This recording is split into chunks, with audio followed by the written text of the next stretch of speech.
Okay. Matatandaan nitong nakaraan lang ay ilang beses na ispatan na magkasama sina Barbie Imperial at Richard Gutierrez. Paglalantad ngayon ni Mama Ogie Diaz, exclusively dating na nga raw ang dalawa at wala naman daw overlapping na naganap dahil itong taon lang nagkapalagayan ang dalawang habang last year na naghiwalay sina Sara Labati at Richard. Oh! Oy, lagi natin sinasabi dito, hindi namamatay yung issue na yan. Parang may something, di ba? Parang nagkakaideya na tayo. Tapos sinasabi nila sa South Korea, may kasama, di ba? Sinasabi. Pero even though may kasama, di ba? Pero eto, sabi ni Papa, alam naman natin si Papa. Nasa birthday mo kagabi, Sa birthday natin. Hindi naman yung magpapa-interview, sasabihin ganun. Sa vlog ko na naman, sabi niya. Pero alam naman natin pagka si Papa nagbalita, totoo, di ba? May source siya. Dating, may source, di ba?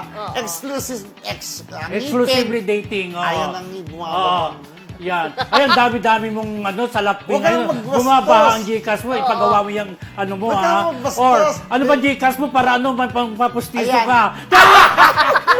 Bumabog ka! Ito Sa siya. mga press mo dahil sa kinto 0995-443-2503. Ayan na, dahil birthday mo naman, si ha? talaga! 0995-443-2503. Ayan mo yung birthday naman niya, pagbigyan na.